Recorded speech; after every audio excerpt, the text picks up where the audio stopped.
Hello guys, welcome back to my channel. কেমন আছো তোমরা সবাই? আশা করছি ভীষণ ভালো আছো। ভগবানের কাছে প্রার্থনা করি তোমরা সবসময় খুব ভালো থেকো। তো আমি তো একদম ভালো নেই, একদম ফেসবুক থেকে ডিটাচ ছিলাম 2 দিন। অনেকেই তোমরা টেনশন করেছো, মানে মেসেজ করেছো আমাকে, ইনবক্স করেছো, হোয়াটসঅ্যাপ করেছো যে দিদি তোমার কি কিছু হয়েছে, যে ফেসবুকে কেন তোমাকে দেখতে পাচ্ছি না, তোমার পোস্ট কেন দেখতে পাচ্ছি না। প্রায় 5-6 জন মতন করেইছো, তো এটা আমার কাছে অনেক বড়। তো আমার ভীষণই শরীরটা খারাপ, সেজন্য আমার কিচ্ছু ভালো লাগছিলো না, আর মাথার যন্ত্রণা প্রচুর হচ্ছিলো, সেজন্য আমি ফোন থেকে পুরো ডিট্যাচে ছিলাম এই 2 দিন। একদম পুরোপুরি রেস্ট নিয়েছি। কী যে ভালো লাগছিলো তোমাদেরকে কি বলবো, ফোনটা দেখতে ইচ্ছে করছিল না। পুরো চাপহীন 2 দিন কাটিয়েছি, খুব ভালো লাগছিলো। এই ফেসবুক এই পোস্ট করতে হবে, টাইম মেনটেন করবে না, বিরক্ত। যদিও আমি এখন আর ওই সব টাইম মেনটেন করি না, যখন ইচ্ছা হয় পোস্ট করি, না হলে করি না। এখন আর অত গুরুত্ব দিচ্ছি না।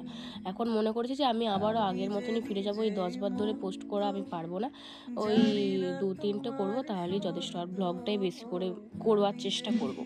তো যাই হোক, সেদিন তো তোমাদেরকে তো সেই সন্ধ্যাবেলাতে ভিডিওটা দেখিয়ে শেষ করেছিলাম। আগের দিনের ব্লগটা যারা দেখেছো তো বলেইছিলাম সন্ধ্যাবেলাতে একটা দারুণ সারপ্রাইজ ওয়েট করছিল আমাদের জন্য।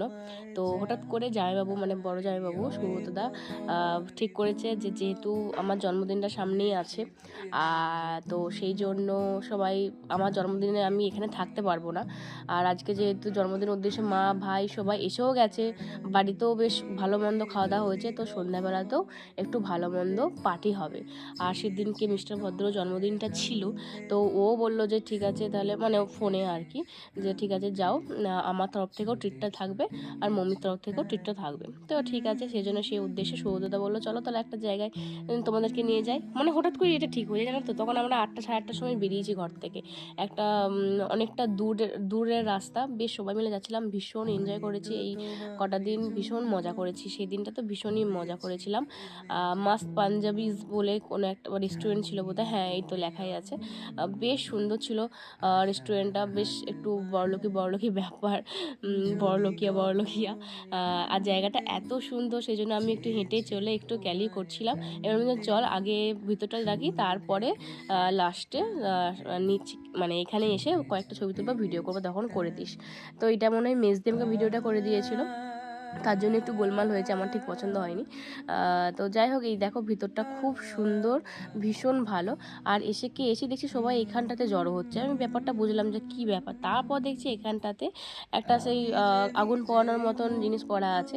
তো মানে, আর তখন তো মানে অসম্ভব, বা সেই দিনটা অসম্ভব ঠান্ডা ছিল, হাত মুখ মানে জমে যাচ্ছিল, মানে কি বলবো তোমাদেরকে, বিভৎস ঠান্ডা, মানে একদম দার্জিলিংয়ের ওপরে তখন যাচ্ছিল পুরুলিয়াটা, মানে বিভৎস ঠান্ডা, বিভৎস। সেই জন্য এখান থেকে মানে নড়তে ইচ্ছে করছিল না, মনে হচ্ছিল না সবসময় এই আগুনটার সামনেটাতেই থাকি। মা তো সরছিলই না, আর ডোডোকেও নিয়ে ওখানটাতেই বেশিক্ষণ ছিলাম আর কি। আর একটু দেখো বাইরে থেকে নয়েজ আসতে পারে, কারণ বাইরে বসে আমি, রোদে বসে আমি ভয়েস দিচ্ছি, কারণ ভিতরে ঢুকতে ইচ্ছে করছে না, বাড়ির ভিতরে ভীষণ মানে ভালো লাগছে না আর কি, রোদে বসতেই ভালো লাগছে। তো এইদিকে কিন্তু দাদা অর্ডার দিয়ে দিয়েছে যে যা যেমন খাবে সব কিছু, সেই জন্য তারপরে আমি এখানে বাইরে এসেছিলাম একটুখানি ওই ভিডিও ফটো করতে। তোমাদের সাথে তো শেয়ার করেও ছিলাম ভিডিওটা, তোমরা খুবই পছন্দ করেছিলে ভিডিওগুলো। আর আমার ভিডিওগুলো কিন্তু এগুলো ধরে দিয়েছে বড়দিদি, আর যে এডিটগুলো দেখো সেই এডিটগুলো করে দেয় কিন্তু আমার একটা মাসির মেয়ে আছে, বোন, সে খুব সুন্দর এডিট করে। তোমরা ভাবো যে আমি করি, বাট আমি করি না, আমি তাও বলে দিই, মেনশন করে দিই আমার বোন করে। তোমরা অনেকে জিজ্ঞাসা করছো কীভাবে করলে বা কীভাবে করছো একটু বলো, বাট আমি জানি না, পারি না, সেই জন্য তোমাদেরকে বলতে পারি না। তোমাদেরকে হয়তো বলি যে বোন করে, তোমরা হয়তো বিশ্বাস করো না, ভাবো যে আমি ইচ্ছে করে বলছি, বাট না, এটা আমার বোনই করে দেয়।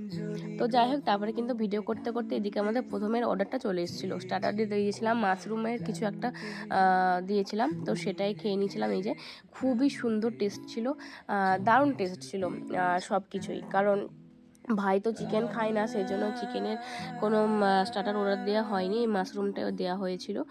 ভাই চিকেন খায় না বলতে, এই বাবা চলে যাওয়ার পর একটা বছর ও চিকেন আর কি খাচ্ছে না, তারপরে হয়তো খাবে, এই একটা বছর খাচ্ছে না। আর মা তো কিছুই খায় না। তো যাই হোক, এদিকে কিন্তু মেজদি অর্ডার দিয়েছিল লাচ্ছা পরোটা বা কিছু একটা, আর দিদিরা সব অর্ডার দিয়েছিল প্লেনের রুটি, রুমালি রুটি। আর আমি অর্ডার দিয়েছিলাম চিকেন বিরিয়ানি। আর ভাই অর্ডার দিয়েছিল, না মেজদি অর্ডার দিয়েছিল আলু পরোটা, আর ভাই অর্ডার দিয়েছিল লাচ্ছা পরোটা। এরকম কিছু একটা। আমিও লাচ্ছা পরোটা একটুখানি নিয়ে ট্রাই করছিলাম চিকেনগুলোর সাথে, কারণ অনেক কিছু চিকেনের আইটেম অর্ডার দিয়েছিলাম, বাটার চিকেন, চিকেন ভর্তা, এগ তড়কা, তারপরে বাটার পনির, অনেক কিছু আইটেম ছিল। তো সবগুলোই খুব ভালো খেয়েছিলাম। একটু আধটু পড়েছিল, কিন্তু পেটের জায়গা ছিল না বলে আর ধরতে পারলাম না, নাহলে খাবার নষ্ট কিন্তু করিনি, খুবই আমরা জোর করে পেটে ঢুকিয়েছিলাম।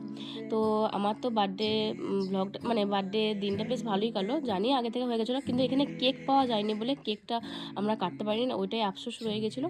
আর আমি কিন্তু জন্মদিনে অনেক গিফট পেয়েছি, তোমরা যদি দেখতে চাও অবশ্যই কিন্তু আমাকে কমেন্টে জানিও, আমি অবশ্যই তোমাদের সাথে শেয়ার করবো। আর আজকের ব্লগটা আমাদের কেমন লাগলো সেটাও কিন্তু তোমরা জানিও, ভালো লাগলে অবশ্যই লাইক কমেন্ট শেয়ার করতে একদম ভুলবে না। দেখা হচ্ছে পরের ব্লগে, খুব তাড়াতাড়ি ভালো সুস্থ থাকবে, বাই।